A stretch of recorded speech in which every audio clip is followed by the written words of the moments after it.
negotiates your collective agreements. I don't know that we've necessarily been held to the CPI as opposed to getting the best deal that's available at the bargaining table. So just a consideration for you to think about that. I recognize you're trying to fix this long term going forward, and I wouldn't want you in a position where you're locked into the CPI and then find yourselves in a situation where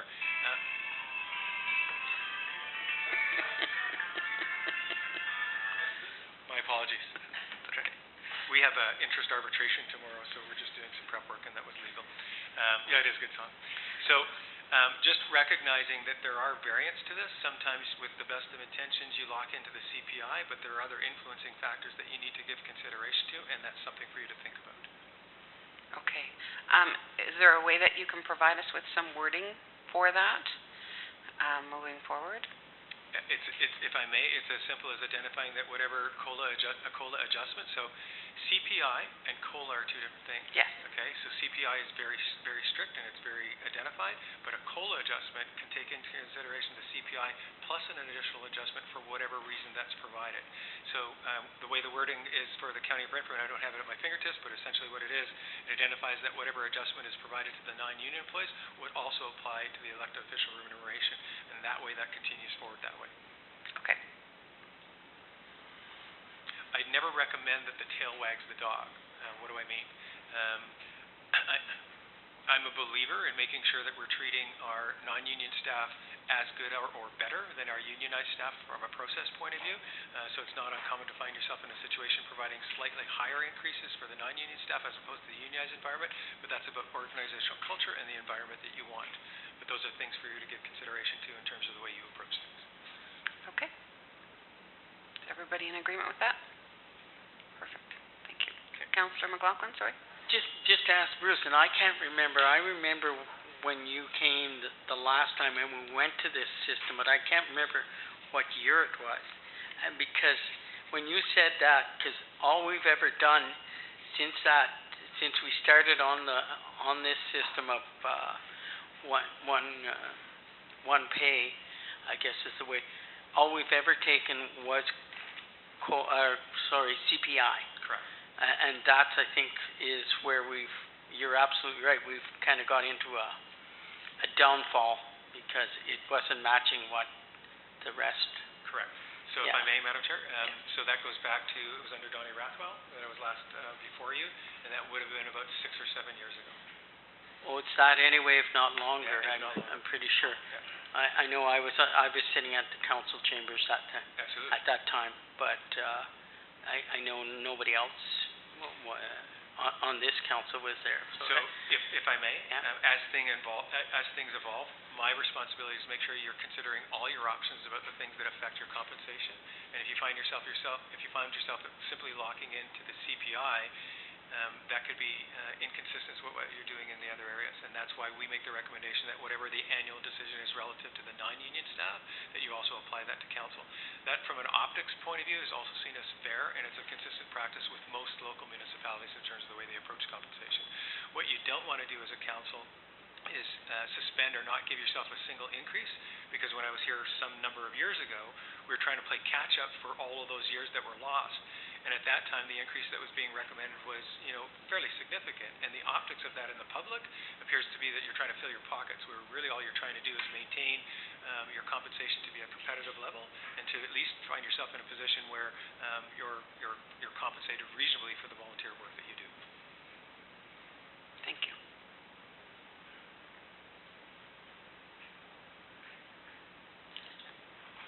Okay. Number 3. So item number 3, so Mr. Weekly states that mayor's remuneration is far below the compensation set for mayors of municipalities of similar size and similar services. So the key to that statement is municipalities of a similar size and similar services. So when you look at the recent data that the County of Brantford did relative to the 2015 data, and we have a look at those particular charts, and you look at where the mayor of Whitewater is compared to the other mayors. So as it sits right now, Whitewater mayor is overall ranked number 8th, but when you look at your population base compared to the others, you're out of line. So there are two things relative to the mayor's compensation model itself. So the first one is, having a look at similar municipalities. So do I suggest you compare yourself to Killuda, Haggard, or Richards? No, your municipality is a different municipality. municipalities. So as you look at your municipalities, you may want to give consideration in the future to say, we consider these to be our same sister municipalities within the organization of the County of Renfrew. And rather than taking the County of Renfrew survey of 17 municipalities, in the future you may want to take this data report, and if there's 4 or 5 that you want to benchmark to, you simply take the data out of that and extract that and say, how do we compare to these 4 or 5 municipalities? That can alter your perspective in terms of what you're looking to, in terms of being competitive and reasonable relative to the compensation model itself. So the way we look at it is the cooperation that we get from the lower tier municipalities enables all municipalities to have a look at, what is the ranking, where does all of this sit, what is logical to do, and probably most importantly, what is fair in terms of content. So the first item as it relates to the mayor's compensation is, where does he sit in the 2015 prepared report, or 2016 prepared report based on the 2015 data, and he's 8th overall. But it's pivotal to understand that he's 8th overall, but he's only 8th overall because he also gets the stipend that's associated with the ORPC. If that stipend's removed from the mayor's compensation, your mayor would subsequently end up somewhere in the 12, 13, or the lower end.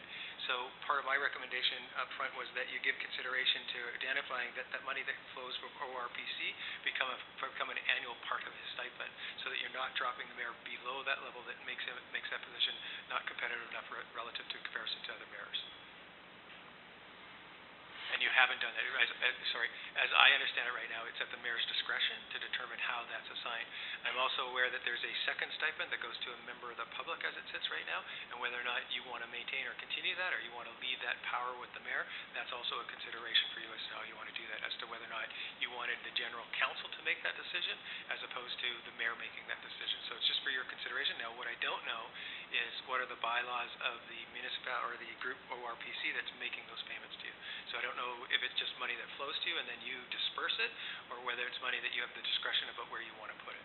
But certainly from the mayor's position point of view, if you took that stipend away, and at my fingertips, okay, it's $4,279. If you took that away, that would put the annual salary something in the $17,000 range.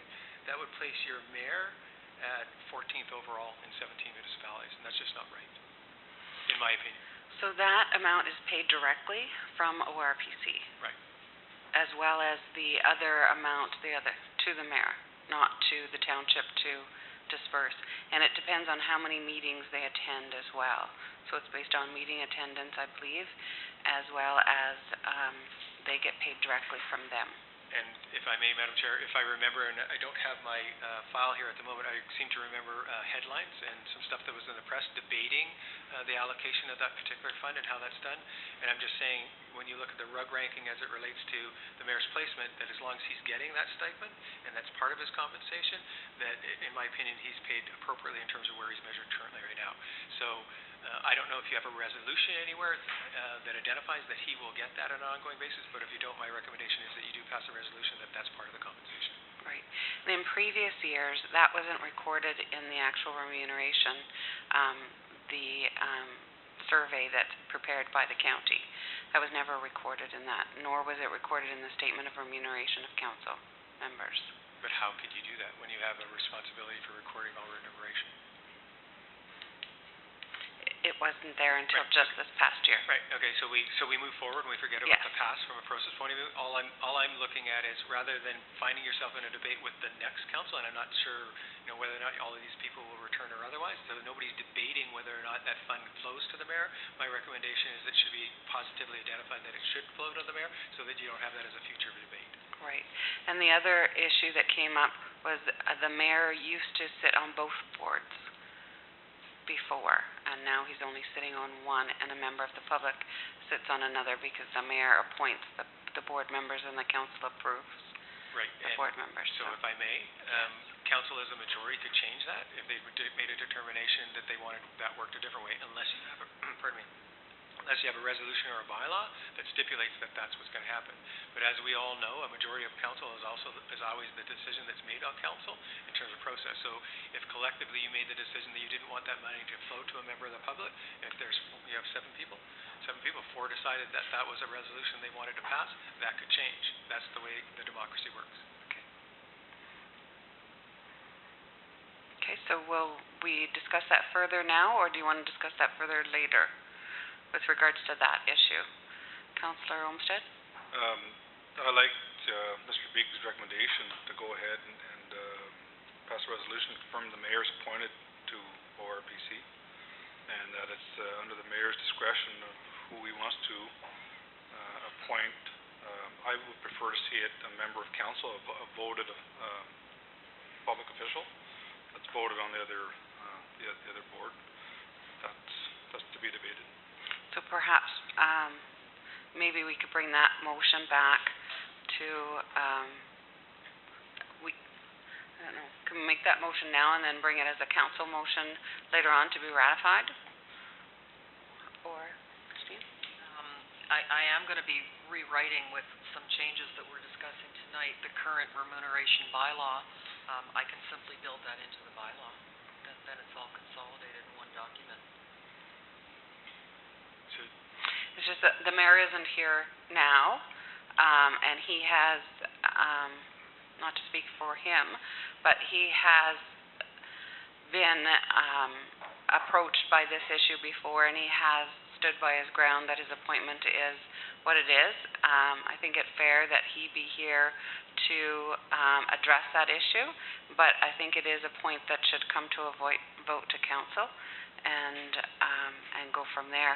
Because if we add that other amount in, which is the same amount as the ORPC delegation, then it moves them up even more, does it not? Because in the past both appointments were the mayor. So if I may, if you added that additional, what is an equal amount of roughly 4,000, right? And if you added that, you'd find yourself mayor probably 4th or 5th overall. And when you look at population base, that's not necessarily out of line, but I'm identifying that the mayor in his current stipend plus that money that comes from the ORPC seems to be appropriately placed relative to where you are. It all depends on where you want to be in terms of who you want to compare yourself to. Right. Councillor McLaughlin? Just for correction, I think if you sit on both boards, then your remuneration is decreased.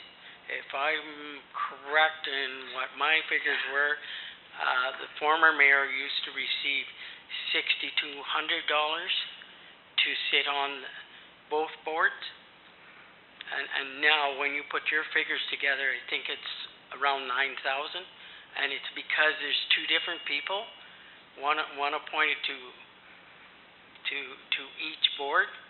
I think when you put the two together and have one person, I'm sure that pay it's decreased.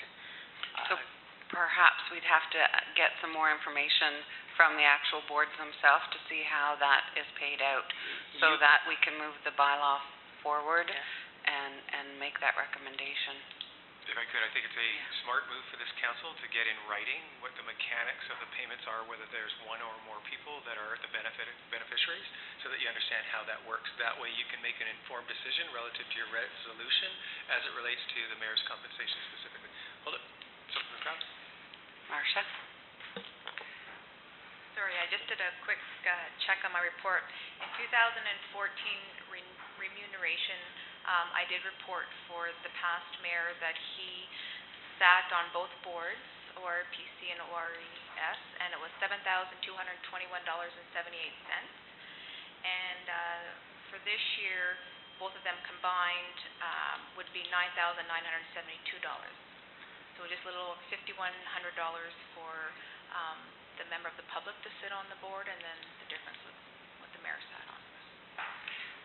But I guess the question is that what Councillor McLaughlin is suggesting, that if the same person sat on both, then is there a reduction in the actual remuneration? Okay. Well, I'll write a note and I'll call them and see. That'd be great. So I certainly would recommend that whatever you get from them in writing, so you have their authority in terms of what that says and how that applies, and then you can look at that as a council and determine where that fits. Right. Councillor Olmsted? Can we go ahead and vote on just the mayor's piece with sitting on one board? Sorry, sitting on one board now, and use a different motion for that second seat at a later date? Sure, if that's okay with everybody. Because I really think that Mr. Beek's recommendation suits well with with a total package of, I guess 17,429 plus the 4279 brings him right into where he should be, for 2016. Right. Do you want that built right into the bylaw when it comes back to us on the 13th of July? Or at a later date, you know, in September or whatever? Or do you want it a separate motion? I would like that built right into the bylaw, just with respect to the mayor and that one seat. And I think I'd like to tackle the other. I think we should give the mayor a chance to be here and discuss that other seat. I don't think there's any debate about the mayor's seat from any council members on the ORPC board, but I think the debate is on that other seat, right? Okay. So we'll include the ORPC in the bylaw. So, Chair Jackson, if I could just ask a question. So, with the changes or proposals you're making, I'm not sure the mechanics of your council, but do you get a mover and seconder and then you all vote? Yes. So you have a mover? I guess what we're suggesting is that we're making all of these recommendations as one. Okay. And then the bylaw will come forward to be passed and discussed at a further committee meeting before it's actually passed in the council meeting. Okay, I just want to understand your So we just want to make sure that staff understands that what's to be included and what's not to be included. I'm also taking notes, so we'll hopefully get it right. Okay. And we have a movie to record our decision, So then item number 4 of the report is Reeve and Councillor remuneration. Council should consider establishing an annual salary for the positions of Reeve and Councillor at $13,000 annually to be paid out monthly installments effective recommendations January 1, 2017.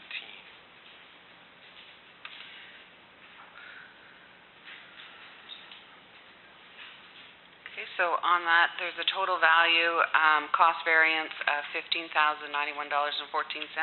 for the 6 councillors, or $2,515.19 per councillor. Do you agree with that with regards to starting January 1st, 2017, that would be the base rate for council and Reeve remuneration? Councillor McLaughlin. Back when we first started this, and Bruce will know, when we did this, there was only 2 council meetings per month. Now there's at least 3 and possibly 4 every month. So that was how that figure had came to play at that time. Now we've doubled the load. There is item number 7, a meeting per diem, so that would be an addition. So this would be the base rate. The base rate. Then, I guess maybe I'm okay, because then I'm going to have to calculate in the other rate, and then that'll make quite a difference. That's right. So I think maybe we should just go ahead until we debate the other one and come back to it if you want. I don't know. It's just a thought. If I may? Yes. So I think what you need to establish when you look at the annual per diem, if we're making a recommendation of $13,000, is what is the fixed meetings? So is that 2 meetings of committee as a whole, 2 meetings of council, so that's the fixed, and then anything above that would be special meetings, and then the issue under the item that is in 7 is how is that defined? So the troubled waters that councils usually get into is what does that mean? So simply because a councillor came in to meet with the CAO, is that called a meeting? No. So is that at the so the definition of meeting is really important to you in terms of how you define that. So what we're talking about at this moment is simply a base salary in the recommendation that's talking about the $13,000, and we'll get into a little bit more detail on 7. Okay? Because it takes into consideration exactly that. What about those additional meetings that are not part of the plan process? So by way of example, if I could use an example, so if an elected official comes in and they assist with a recruitment process, is that a meeting? So we deem that to be a meeting, we deem that as part of the compensation, and they would get that reading per diem for something like that, right? So you need to define for yourselves what is the definition of a meeting. It sounds easy, but it's not the easiest thing to do. Okay, Councillor Olmsted and then Councillor McKay. Where does that $13,000? I don't seem to have an updated scale here, but where does that $13,000 place Whitewater Region in comparison to the rest of the county? Just if you'll give me a moment to look at this report. So what's not here in this report that I'm looking at the moment that I've got for the 2015, so I don't have at my fingertips the report that is at the tail end of your report. So if we could pull that up, there should be a counselor section. Yeah, and I've looked through this report, and unless I'm missing it, I don't see a counselor section in this. I just see the 2004. I've opened the new one, and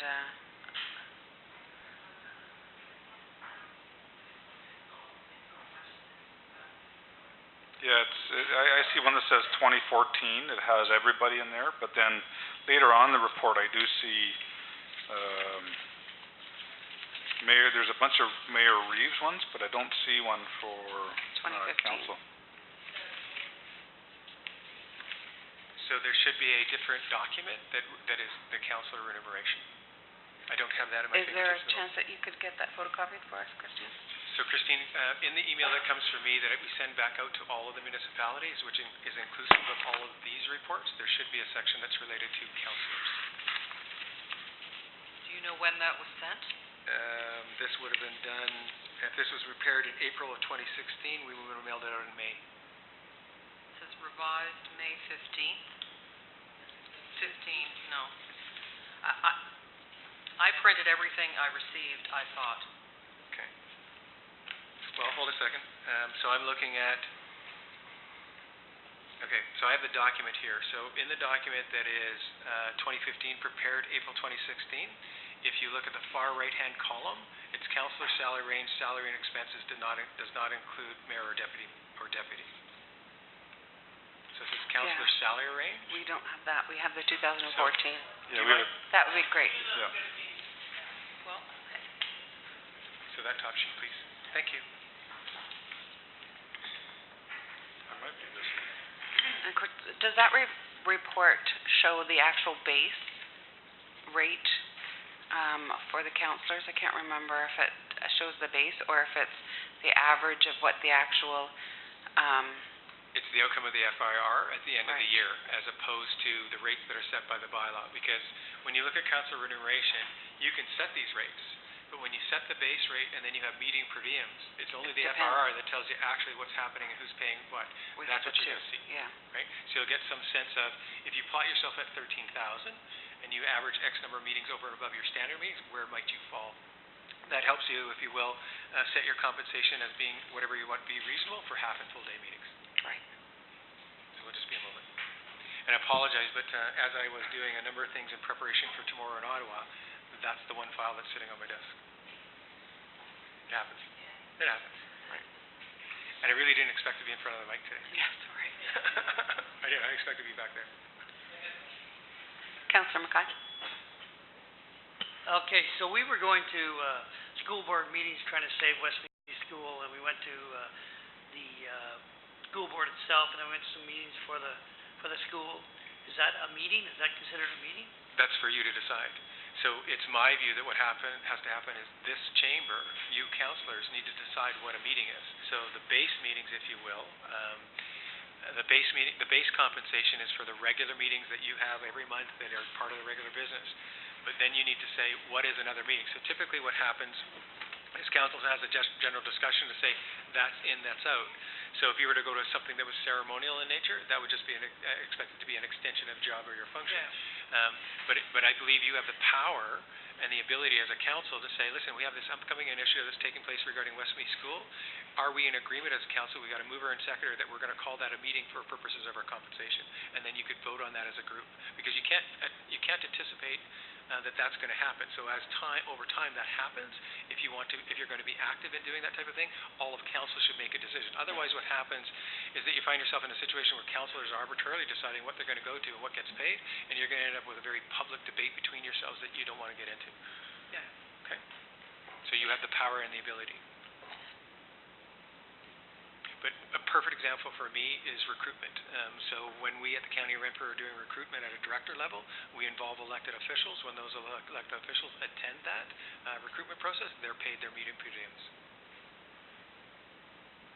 Okay. Councillor McLaughlin? Just to allude back to just exactly what Bruce is saying, and that's how we ended up in the big problem where we had councillors back when I started. One councillor was making 14,000 and the other ones were making 7 because he sat on every board. And that's why we went to a one pays all. Everybody was paid the same. That was the reasoning. Just to go back to, and I remember the frustration that went through the council at that time. Correct, Councillor McLaughlin, if I threw you to Councillor McLaughlin. True, right? But you as a council get to decide what definition of a meeting is. And you as a council as a whole should make that determination. Not any one individual saying, this is a meeting and I'm going to get paid. If you permit that, then you're going to have chaos, right? So at some point you need to look at your definition of a meeting and what is that. And if you have special circumstances, because you don't know what's going to take place relative to your opportunities and otherwise, where there's a public forum that you think is important, so who goes and how's that assigned and who attends and who approves attendance, that's all part of the process. So to some larger degree, the mayor plays a key role in that. The CAO to some degree also plays a key role. Otherwise what happens is the CAO gets put between council and the remuneration bylaw and has to make the decision, well, that's a meeting, that's not a meeting, and I've seen those dynamics, and that's not healthy in any municipal environment. So it's your scope and your responsibility to define what is a meeting. And again, I come back to the example of recruitment being a perfect example of that's exceptional over and above beyond. It's not something that happens on a regular basis, and the reality is in most circumstances that takes you away from your current livelihood, whatever that is, and you shouldn't be penalized for that as a consequence. That's reasonable in terms of a compensation model. The only other comment, if I may, Madam Chair, is it's okay to define what the meeting is now and to revise it later. You're not going to get it exactly 100% right, but you've got to move forward to setting the framework for what it's going to be. So it's not unusual with the best of intentions to set a framework and then find out, wow, we didn't think about that or we didn't give consideration to that. How do we want to approach this? So just food for thought. Yeah, I think I'm satisfied with the $13,000 being the base, and then what we would have to do come item number 7 is identify the actual what is meeting, and we would have to get further information on that and have that discussion at a later time, and identify whether or not these types of meetings that Councillor Mackay is suggesting that, you know, if you're attending on behalf of council to some of the, you know, school boards or special, because that's not something that happens on a daily basis or on a yearly basis, and it's not like you're appointed to that board, so that would have to have some sort of discussion with regards to whether or not it's an actual meeting or not. So my suggestion is that the definitions would have to be looked at and debated on at a later date, and that this is simply the base rate. And of course, it would all depend on who's appointed to what meetings. That would affect item number 7. Who attends? You know, the library, for instance, sees 12 times a year, sits 12 times a year, when another committee might only sit once a year. So we have to take all of those into consideration as well. And the person that sits 12 times, you know, definitely deserves to be paid for those 12 times. So, I mean, it just depends. And then whether or not we want to see the appointments move around every year as well, as was suggested at another time by Councillor Mackay. Councillor McLaughlin. I'm having a really hard time with you tonight, Councillor McLaughlin. And I think so. So is everybody in agreement with that? Does everybody see that the $13,000 is a fair base rate? And then moving forward with item number 7 to get further information. And I know that there has been a comparison done, but the comparison is there. But I think the issue is the definition. Does that make sense? So then, Madam Chair, if I could, just because you asked for the document to be distributed, so the document you have in front of you, dated prepared April 2016, far right-hand column, you'll see councillors' salary range, salary and expenses. So to give you some sense of where are the other councils coming out relative to their base salary plus the medium per diems, because the implementation of a median per diem is pretty common in most municipalities. The other recommendation I'd make to you is if you have comparator municipalities that you think, okay, these are 4 or 5 that we want to compare ourselves to, have a look at their definition of meetings. So you don't need to start from a greenfield, if you will. Turn to those other municipalities and ask for an understanding of how they've defined that and how they've woven that into their bylaws in terms of the definition of meeting and who makes those decisions. So rather than starting from scratch, you've got other best practices to look at and could give consideration to that as an approach. Okay, perfect. Councillor Olmsted? I must say, when looking at the number, my initial response is, okay, that's big and probably out of line, but then when you read the report that Mr. Beakley just provided, we're currently sitting 14th out of 16 regions in Renfrew County, and the 2 regions that we're above, one of them has a population of 232 people. So when you look at it in that scope, we're probably not where we should be. My concern is that we get the meeting portion right, that I don't want this thing to, the last thing I got involved in the council with was to get paid.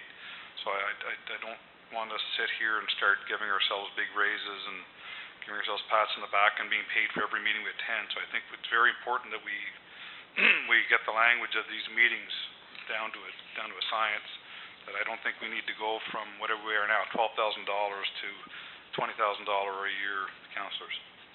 So I think that needs to be stated. No, I agree.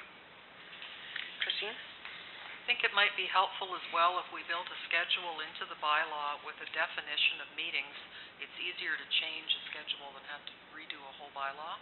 So when ad hoc things come up, like Westmead School or whatever the situation may be, that can just be amended. So, and then it's clear and it's part of the bylaw, those definitions.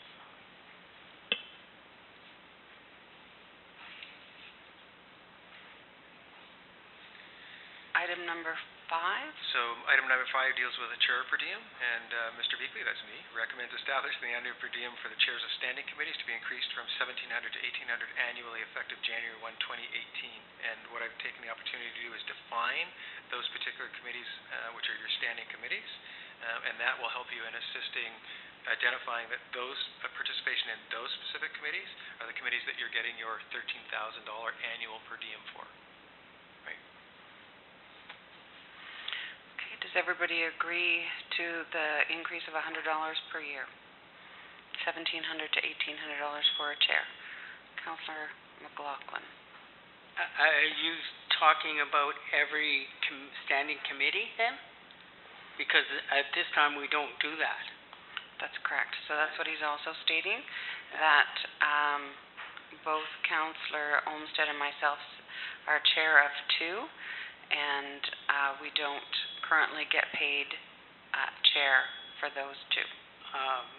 I'm still not in agreement, because I look at some of the committees, maybe they shouldn't be standing committees, because I mean, committee of adjustment to me is not a committee where the chair should be paid to so either, and you could do it 2 ways.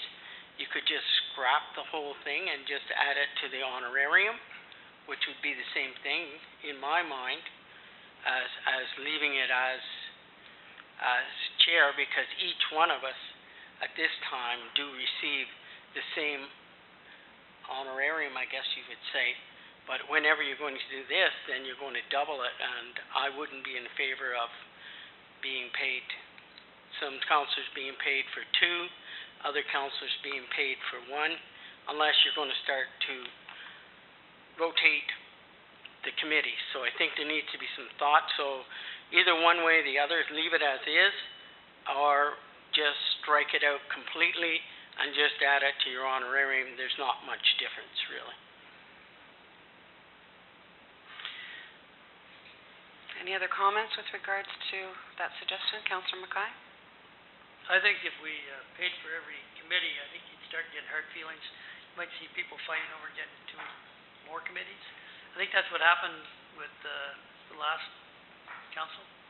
When before, there were 2 councils ago. Some people had all the committees, some people had nothing. So So then did you want to just take that chair per diem away and add it to the base rate? Yeah, I think. So take the 1,700 and add it to the 13,000, or delete it altogether? Because right now we're all equally getting paid one chair, $1,700 currently, on top of our base rate of $10,485. On top of that, for each month we get paid that one chair. Everybody does. So would you want to take the 1,700 or 1,800, add it to the 13,000 base rate or the 10,485, or just do without getting paid as chair altogether? Reeve Miller. I need clarification on something. Sorry, I need clarification on something. I thought, did I not hear a few minutes ago that that was already factored into the 13,000? No, it's not. This is I did not. This is a separate recommendation. So if you looked at this differently, if one person wasn't sitting on two chairs, do you want to pay a chair per diem for each of these committees? That's what you need to decide. Then whether or not you assign somebody more than one chair, that's your issue. So if somebody was chairing this and that's all they were chairing, do you want to pay the chair per diem? That's your issue. The fact that you have some people sitting on two seems to be the discord that's taking place that you need to discuss. Okay. So, and you can also argue that the chair of corporate services time in the chair is much greater than the time of other chairs in the actual chair. So, you know, when you look at that, and I know Committee of Adjustment, there wasn't very many meetings prior, and this year and the last year there seems to have been a number of Committee of Adjustment meetings that have had to been chaired. So there is a difference between who's sitting in what chair, and I agree that they should be rotated on a yearly, by-year, you know, every 2 years or every year, whatever it is. But do you simply do away with a chair remuneration and add it to each individual, and then it doesn't matter if you're a chair of whatever, you're getting paid, and everybody still be a chair, and if you're chairing two, then you're chairing two. You know, but you're still getting paid on the base rate, and it's included in your base rate, rather than getting paid extra to be the chair. Councillor Olmsted? I think Councillor McLaughlin's idea was an excellent idea. Get rid of any chair per diems and include it in our total base rate. So delete the $1,700, but do you add it to the 13,000 is what I'm asking. I don't think I'd like to see it raised by that amount. We're already talking about a $2,515.19 increase. But that's just for the base. Yeah, I understand that. But I don't think I'd like to see it raise the entire amount of $1,700. Yeah. Councillor McLaughlin? Well, to allude back though, what was done what we used to do, we got our base rate plus we got $1,700. So we're not really changing the whole thing at all in my mind. We're just it's just being deleted from from being chairs, added to your honorarium, which you already do receive as at this time, because your honorarium is not 10,000 whatever. It's 10,000 plus the $1,700, so it's actually 11,700 and some. Am I not correct in my thinking? So correct. Really, if you deleted that from the 13,000, you're only looking at $1,000 increase, and that's over 8 years, I think, since we went to it before. So I would be in agreement just to either go with the 5 chairs the same way, go with it the way we had it before, and the only thing now is the Committee of Adjustment. Before only used to be 3 or 4 people sat on it, and I think the Recreation Committee was not council of the whole. Those two things were different. So, I can do it, I can go, but I don't see paying a chair being 2 people being paid twice. Either if you want to leave it the way it is, the $1,800, I'm happy with that each person gets $1,800. Or if you want to just get rid of it and add it to your honorarium pay, which is the same thing, it's a lot tidier that way. I would be in favor of that as well. Councillor Baker? Agree with Councillor McLaughlin on that. I think we'd be taking a step backwards, going back previous councils, if we approve for what we were looking at here. So I would agree that we just go back to the way we were. You add it on, and the chair is paid once. But if everybody's the chair, and you're not paying for 2 chairmanships, then you might as well just add it to the base rate. And that's what I meant. That is what I meant. So Add it on to the base rate. You add on the $1,800 to the base rate. to the 13,000. Correct. And then everybody is on an equal basis. I would be in favor of that. Yeah. Councillor Olmsted? Sorry, you seem to have the numbers at your fingertips, and I'm looking for them here. What is our current base rate? $10,400. $85. It's right in the report. It's number 4. Number 4. Thank you. Second sentence.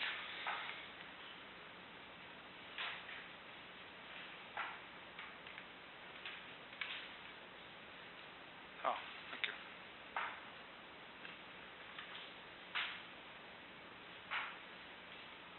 So our total compensation, if I may, is $12,185 currently, going to what, $14,800 if we approve this, right?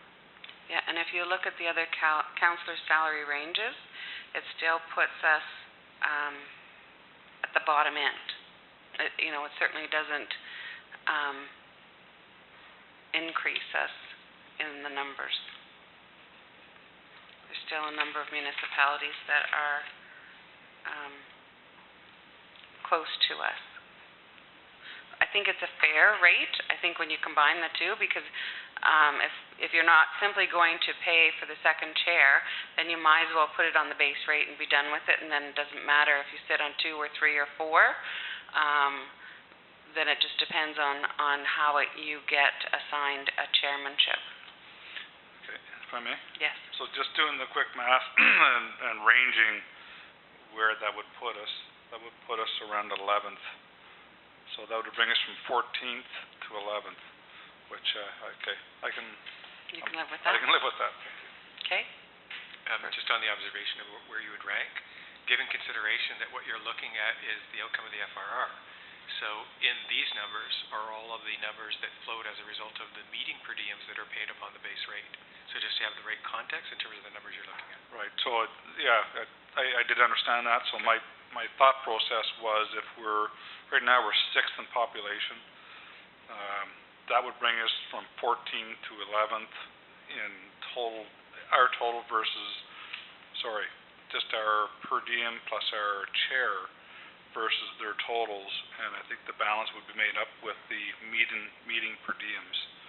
That would bring us probably in line to that 6, 7, 8 range. Right. Bruce? So that's an accurate observation, recognizing that when you set your meeting per diems, you get to look at that every year. So if you found that you were out of line where you wanted to be, adjusting your meeting per diem is an equal balance.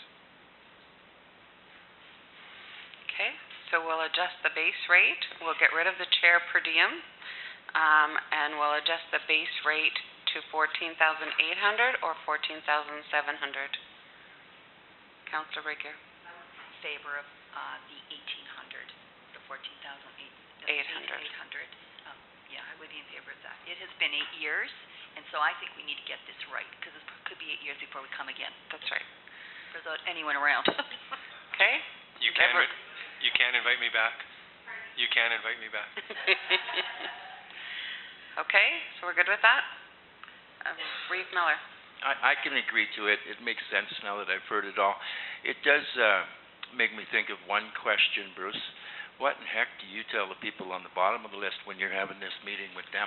like this sounds like quite the competition. But the list is going to be there. Somebody's got to be at the top, somebody's got to be at the bottom, so it's a tough job.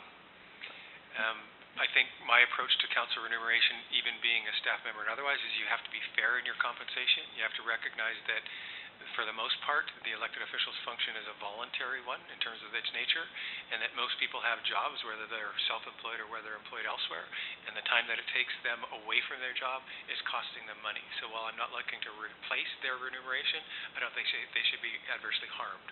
So that's my approach to looking at compensation about what is fair in terms of the model. Okay. Number 6. So number 6 is a slight departure from what might be current practice, because what it suggests is that the role of the mayor is to determine the chair of the committees on an annual basis, but that you give consideration to council meeting as a whole and by majority vote of council who will be assigned to the various boards and committees within Whitewater Region. The exception would be the ORPC, as highlighted in item number 2, mayor's remuneration, an example of the boards are. So just giving consideration to that as a process so that there's a open discussion and debate, but that's just an idea and something to float by you.